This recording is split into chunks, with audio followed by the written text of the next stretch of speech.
tardes, amigos que todos los viernes sintonizan esta hora de consuelo. Que ya es una costumbre, doña Consuelo Despradel nos ha cedido al Comité Dominicano por la Solidaridad Internacional con Haití estos días del final de la semana, desde hace un tiempo, a fin de que el comité, una entidad, una ONG que congrega dominicanos de todos los orígenes, de todo el espectro, de las profesiones y de los oficios, de todas las banderías políticas, venimos a abordar una temática que nos resulta común a todos, no importando la visión filosófica sobre la felicidad o el proyecto de vida que cada dominicano tenga para sí. En algo tenemos, yo entiendo, o tenemos en el comité coincidencia. Queremos lo mejor para la posteridad, para nuestras descendencias, para el futuro de este terruño único, enclavado en una media isla en el medio del Caribe, compartiéndola con un pueblo con el que tenemos una larga historia de convivencia, con muchos desafíos, pero colonizados ambos por potencias colonizadoras de una visión distinta del desarrollo, de la explotación de esas tierras que conquistaron, con un modelo distinto de la explotación esclavista, que fue el modelo de producción existente para la época, junto con el modelo feudal, y obviamente parió, por estas visiones distintas de la empresa de conquista y colonización, dos pueblos distintos en su construcción étnica, ya que el modelo de construcción puesto en marcha en el lado hispánico, que fue el primero, por distintas razones produjo un asentamiento de un proyecto de vida en el que la visión cristiana todo lo tiñó con esa forma de explotación esclavista y feudal, en el que al sojuzgado se le veía como un alma por salvar y cristianizar. Entonces eso hace que necesariamente el resultado haya sido distinto. Poco a poco hubo una asimilación, el español terminó amancebándose porque ya una vez cristianizado, siendo cristiano, no podía sino verle y tratarle con la visión que nuestro Señor Jesucristo nos hace ver al prójimo, amarle como a uno mismo. Entonces eso hizo que de una u otra manera nos mezcláramos. El abandono de esta colonia por parte de España también nos unió, además de la mixtura racial, en la pobreza. Y no habiendo muchas diferencias entre el amo y el esclavo, al final de cuentas apenas tenían lo suficiente para sobrevivir. La mayoría de los españoles, de las principales familias, emigraron y quedó aquí lo que no pudo irse. Hizo que se despoblase esta isla, tuviéramos este arcoíris racial, y por lo tanto el tema de la exclusión racial no ha sido un sello distintivo en la construcción del ser dominicano. Del lado haitiano, producto de esa descolonización, el abandono de esa parte, la más lejana del centro urbano principal, que era la ciudad de Santo Domingo, fue fundada por Bartolomé Colón, pues la parte que está más occidental fue ocupada por bucaneros y filibusteros, la mayoría provenientes del norte de Francia, con incluso su variante dialectal del francés de la época, el patuá náutico, era lo que hablaban los filibusteros. Allí se asentaron, realizaron obviamente toda un modo de vida, de explotación, en el que se importaron muchos esclavos, se cultivó la caña de azúcar, pero con un modelo de explotación de esa mano de obra esclava, ya no habían aborígenes en esa zona, tan intensiva que requería cada vez mayor presencia de esclavos. Y obviamente el acoso de las naves españolas que recalaban en la isla de Santo Domingo proveniendo de otras colonias más ricas de Sudamérica y Centroamérica, acosándolas estos corsarios, estos piratas franceses e ingleses, pero teniendo su base de operaciones ahí, en lo que es hoy Haití, y principalmente en una isla que está al norte de la Hispaniola, que es la isla de la Tortuga, y todo este modelo de vida de los corsarios, que ha sido incluso llevado al cine, pues nos da una idea de cómo fueron estas sociedades tan distintas, a resultas de lo cual las gestas de liberación en el lado haitiano tenían el sello del color, de la raza. Entonces la visión del ser haitiano, mirándose a sí mismo, y el del dominicano es distinto. Eso ha parido dos modelos de desarrollo muy distintos, nosotros con un subdesarrollo haciendo muchos esfuerzos, y Haití, bueno, pues que agotó sus recursos, tiene una visión en la que todo pasa por el tamiz del color, una lengua precaria que fue la que le legaron estos corsarios y filibusteros, que es una variante, como les dije, del patuá náutico normando, que es lo que le llaman el creol, con todas las dificultades comunicacionales. Y entonces estamos aquí atrapados en esta isla de los dos pueblos. Este espacio, por lo tanto, los viernes lo que hace es llevar a ustedes información, porque entonces vivimos de espaldas los unos a los otros. De tanto así que República Dominicana, de quien se independiza, es de Haití, que entró en control de la parte oriental de la isla, estos negros haitianos que se liberaron de Francia, fue la primera república negra libre del mundo, entendiendo que el tema racial se le podía también anteponer a la parte española, y aquí masacraron y maltrataron a los dominicanos. Hay un terror ancestral que está muy atrás en nuestro subconsciente por el tema de la manera bestial y bárbara como se nos conquistó, y se recuerda el degüello de Moca y todo lo demás. Entonces los haitianos ven de espaldas a los dominicanos y los dominicanos de espaldas a los haitianos. No nos entendemos. Y vivimos puerta con puerta. No en la misma casa, cada cual tiene su casa, pero apenas nos separan una puerta entreabierta, que es la frontera. Y obviamente nos ha llevado a dos modelos de desarrollo distintos. Los dominicanos, que tenemos esas reticencias justificadas, históricas, vemos a nuestro vecino, no sabemos lo que pasa al lado. Entonces nosotros vivimos en una isla, todo lo que pasa en Haití de una u otra manera nos impacta, y nosotros no sabemos lo que está pasando. Usted agarra el periódico de hoy, el de toda esta semana, de viernes en viernes venimos con las informaciones, y no sabemos lo que está pasando. Yo voy a pedir unas imágenes de apoyo que circulan en el internet para que ustedes entiendan qué es lo que está pasando, y vamos a poner las imágenes mientras voy hablando para que ustedes entiendan. Son imágenes de AP. Está en el internet, obviamente es un collage de imágenes de vídeo, tomadas principalmente. Los periodistas son un poco morbosos, los camarógrafos. Este es Bob Menéndez, de eso vamos a hablar ahorita. Yo estoy hablando de las imágenes de vídeo que están en AP.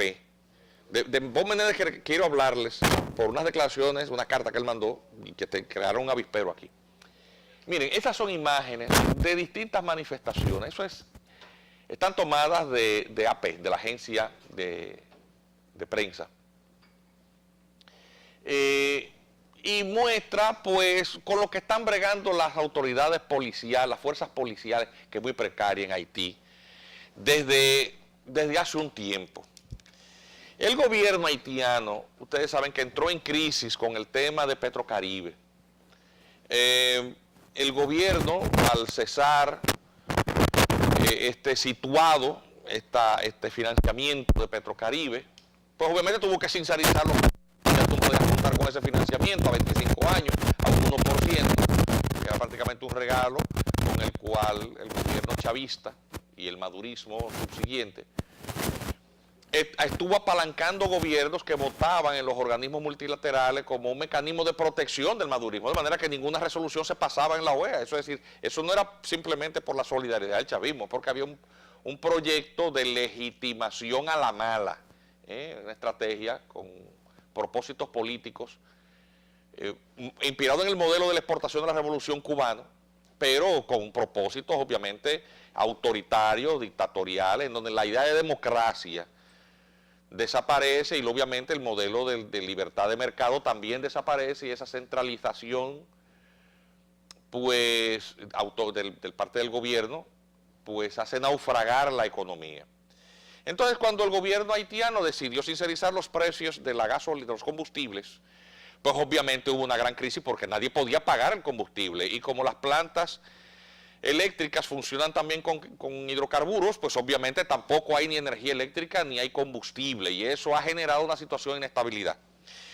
En el gobierno haitiano hay el sistema parlamentario, es decir, que el presidente es jefe de Estado, pero el jefe de gobierno es un primer ministro que designa el presidente, pero lo ratifica el Parlamento, el Senado.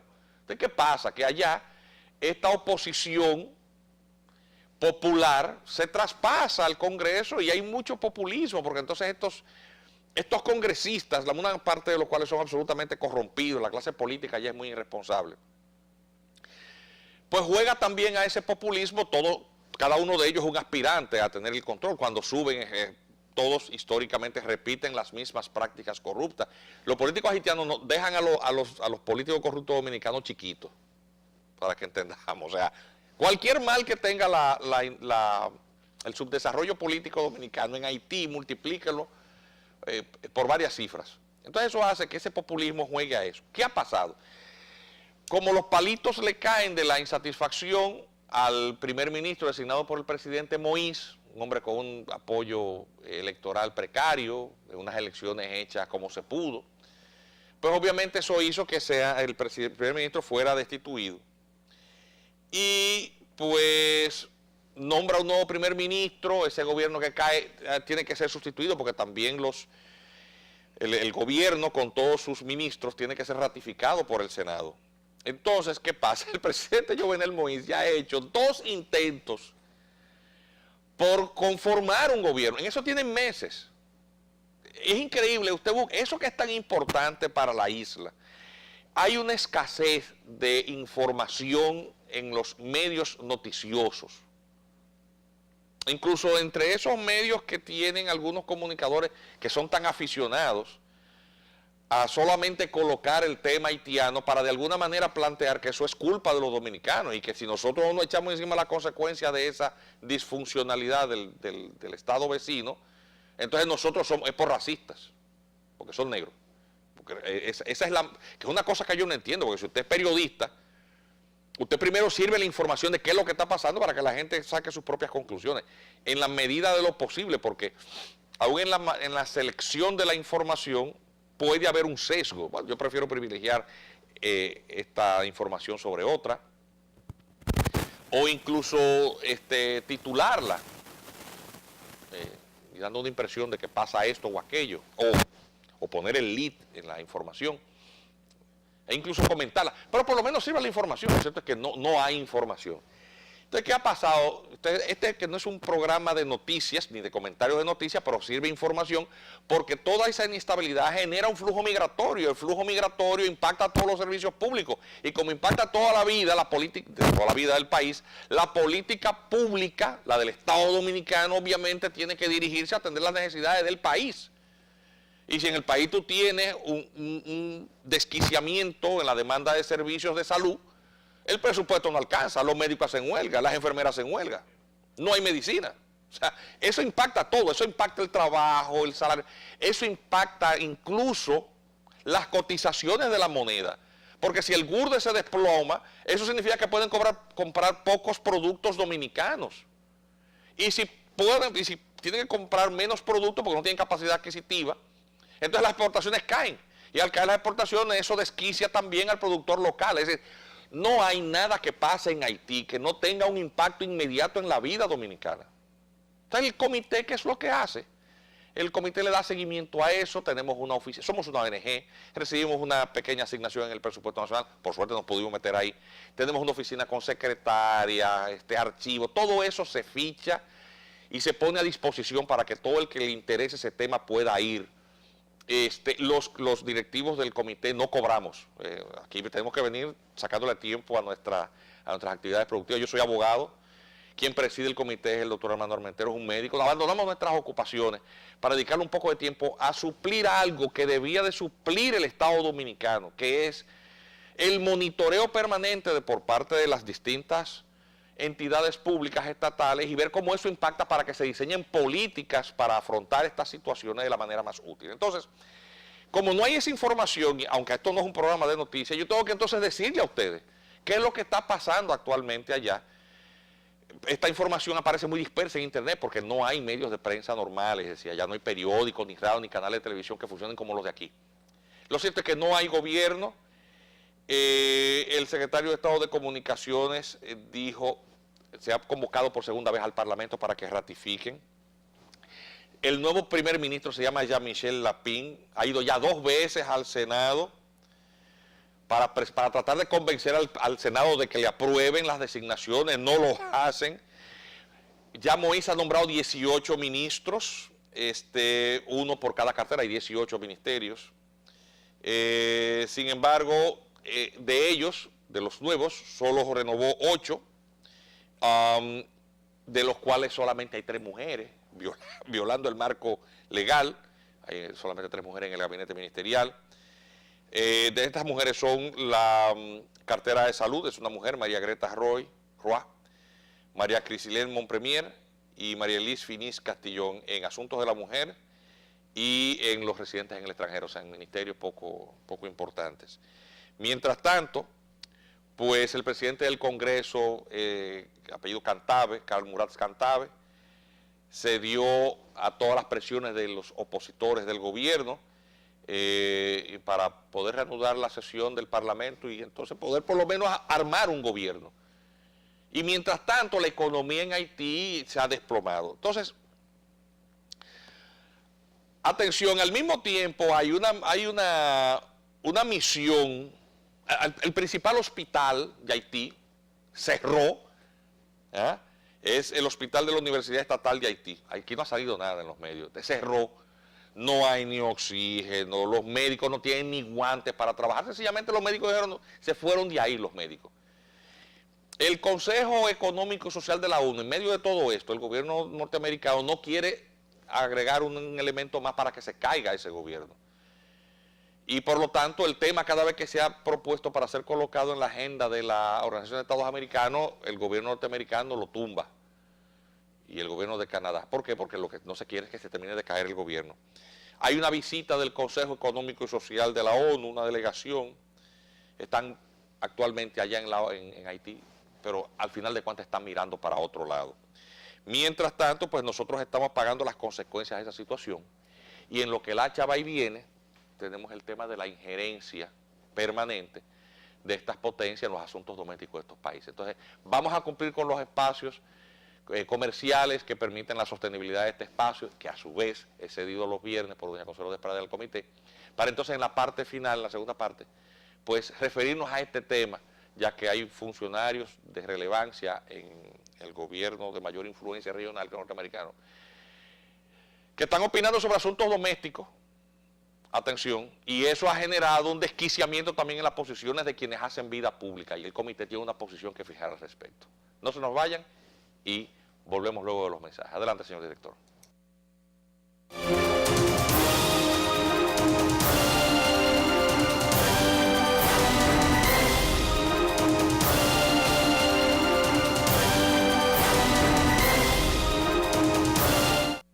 Bien, gracias por continuar en esta hora de consulta. Luego que hemos cumplido con los compromisos, tenemos apenas unos minutos para hacer un comentario breve en relación con algo que hizo que distintos personajes de la vida política dominicana se pronunciasen, muchos de ellos en declaraciones un poco contradictorias con lo que es su tradicional discurso.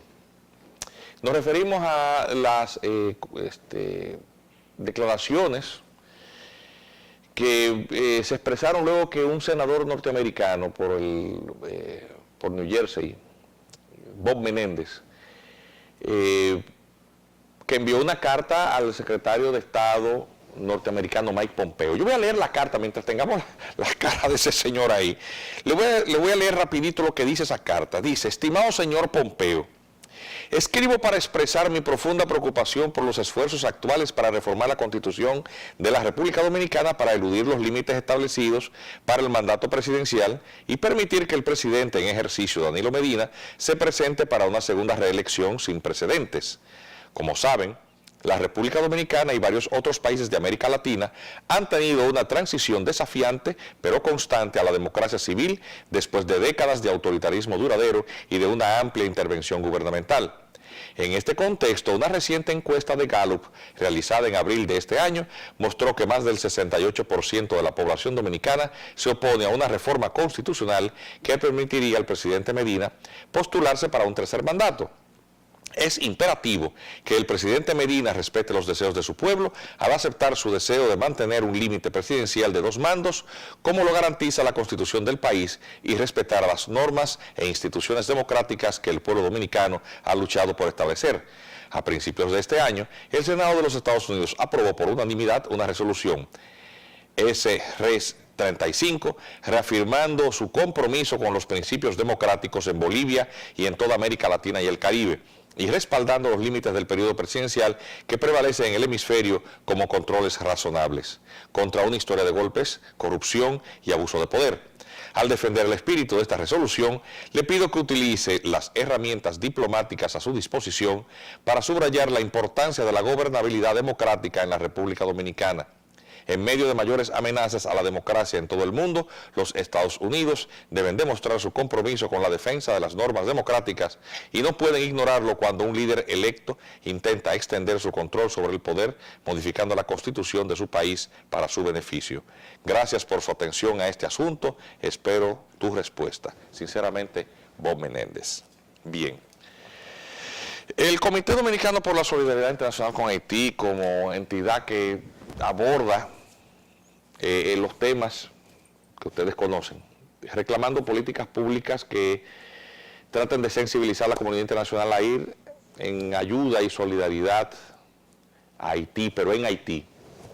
Obviamente tiene como su filosofía un tema de que el abordaje del tema haitiano sea multilateral, que la comunidad internacional intervenga, en el entendido de que esto afecta a los dominicanos, pero crea una situación de inestabilidad regional, es decir, la comunidad internacional ve las consecuencias de la disolución de un Estado fallido en términos de crear una crisis humanitaria que genera migración y genera una situación que no hay que estar afectado directamente para entender que la comunidad internacional debe de atender.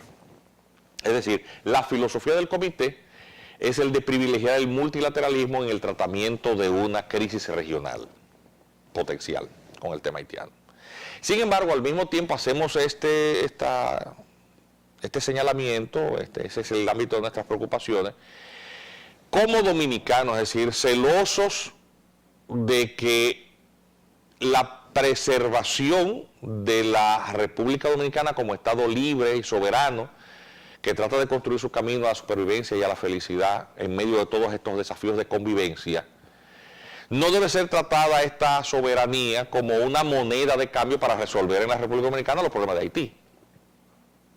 Es decir, que no conspire la comunidad internacional para resolver un problema regional que no es culpa nuestra en nuestro país. Luego está la situación de qué es lo que hace ese señor Menéndez. Ese señor Menéndez, senador que ha presidido el comité del Senado sobre relaciones internacionales. Es decir, él es un influyente senador, preside ese comité y como tal ha pesado mucho. Ha tenido también un cuestionamiento muy severo cuando él se opuso a las políticas del presidente Barack Obama con respecto a ciertos temas. Pues inició una pesquisa, desde el gobierno se impulsó unas pesquisas acusadas, armándole un expediente por presunta corrupción, tráfico de influencia y muchísimas cosas, hasta cuestiones supuestamente de pago de prostitutas. Y en todo esto estaban bailando los dominicanos, siendo mencionados incidentalmente, que si tenía muchas relaciones con un médico dominicano, que si ese médico está relacionado con alguien de la vida política dominicana, etc. Entonces, vamos a deslindar los temas. dentro de sus funciones como senador, este señor sí le preocupan los temas de derecho internacional y de las relaciones internacionales. Es decir, que él manifieste esa preocupación es propio de sus funciones. Ahora bien, ¿hasta dónde llega el límite de que la preocupación de un comité senatorial o de un senador que pertenece a ese comité en el Senado norteamericano lleve a estarse inmiscuyendo en asuntos de la política doméstica cuando ciertamente en este país no hay una amenaza democrática? Porque aquí hay elecciones y la Constitución no se ha modificado todavía. Es decir, crisis real no hay. Entonces, ¿hasta dónde puede llegar? Eso es muy discutible. Por lo tanto, nosotros en el comité somos muy celosos de que nadie venga a meterse en los asuntos domésticos.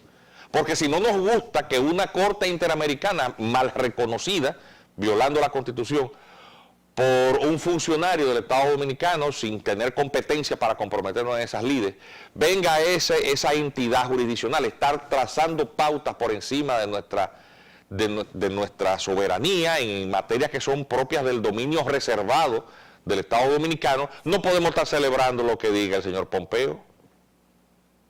O sea, usted no puede encontrarse mal lo que hace la CIDH y aplaudir lo que dice el señor Pompeo, porque a usted no le gusta el gobierno. Y en el comité ni nos gusta el gobierno ni nos deja de gustar, porque nosotros no tenemos problemas de preferencia política, sino de que las políticas públicas que implemente quien sea que esté gobernando tenga la lucidez y el sentido común. Y si lo hace bien, lo felicitamos. Y si lo hace mal, no hay problemas en criticarlo, porque aquí nosotros no andamos congraciándonos.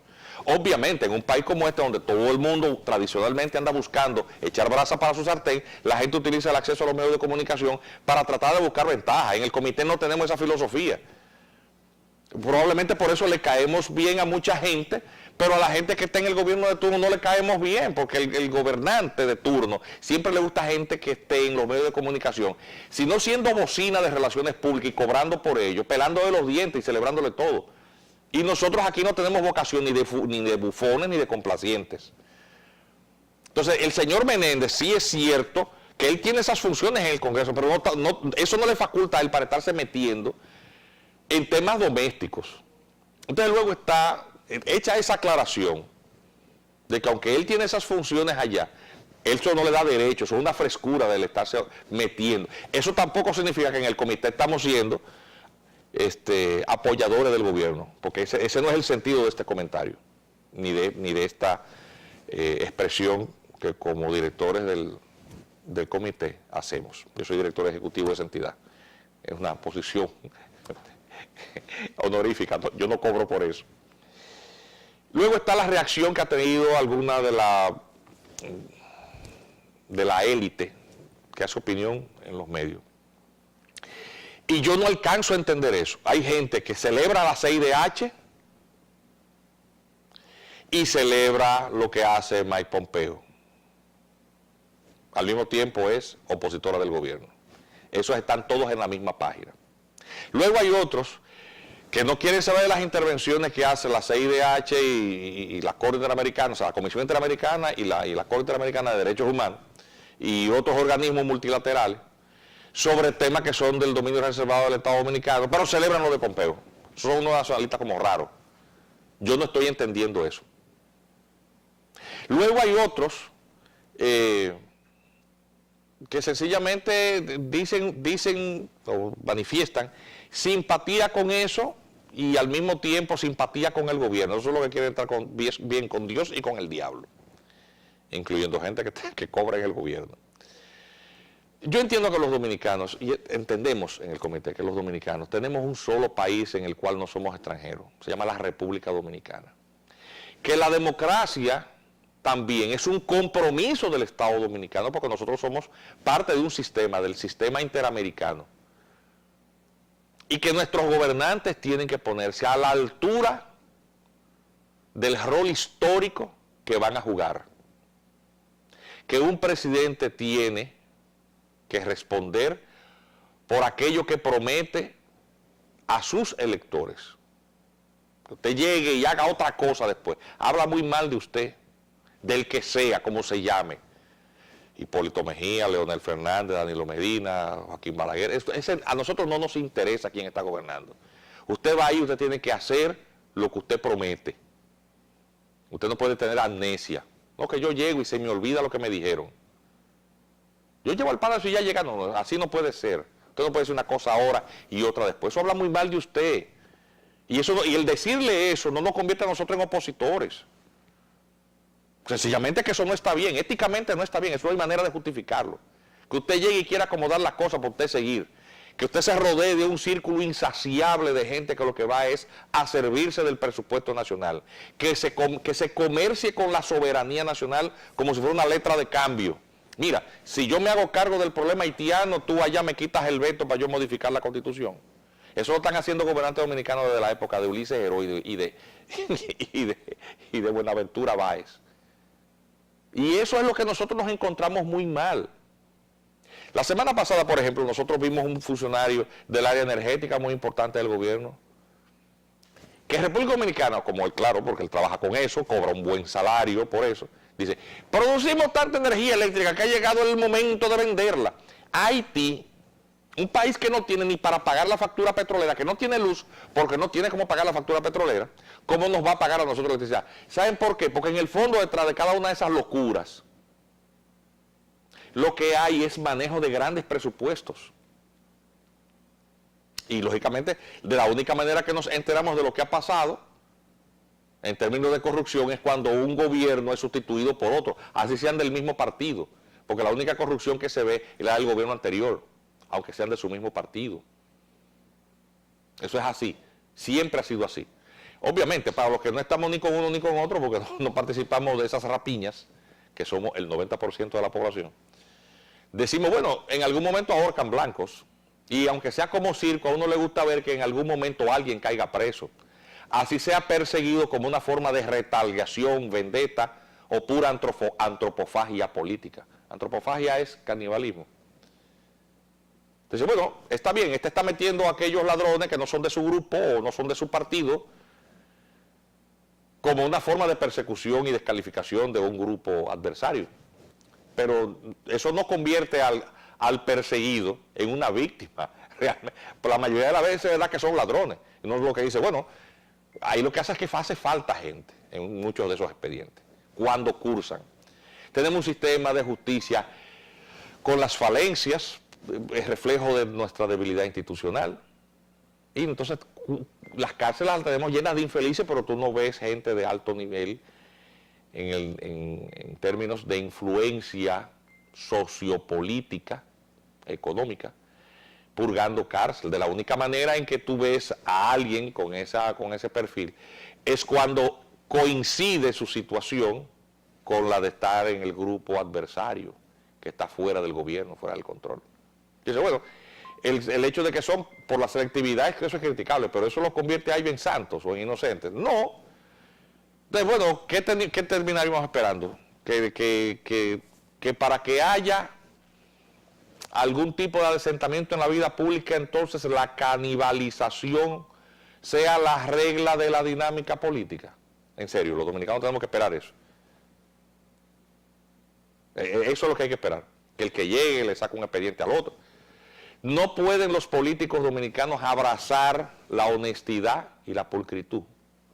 O para ser eficiente usted tiene que robarse unos cuartos, porque también yo no entiendo cómo es posible que para que un funcionario sea eficiente tenga al mismo tiempo que ser ladrón.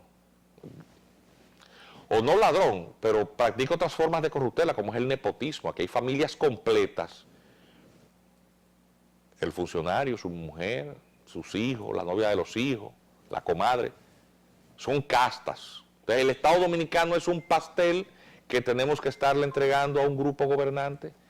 La actividad política tiene que convertirse en ese ejercicio clientelar. Los dominicanos todos tenemos que perder la fe entonces en el camino, viendo que eso se reitera. Entonces, esa es la reflexión que hace el comité hoy, luego de ver ese repaso de lo que está pasando ahí al lado.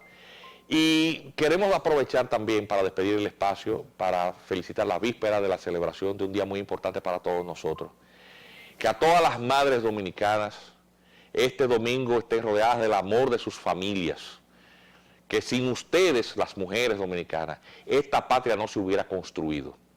Son ustedes un orgullo para todos sus hijos, son ustedes quienes han contribuido con su esfuerzo desde sus hogares, pero también produciendo, dirigiendo hogares en las que están ustedes solas, muchas de ustedes. El comité les extiende una felicitación por celebrarse ese día. Debían ser todos los días de las Madres. Y a todos ustedes, pues desearles un muy feliz fin de semana. El próximo lunes, doña Consuelo de Pradel estará aquí con todos ustedes en esta su hora de consuelo. Mientras tanto, pues nos despedimos hasta el viernes próximo.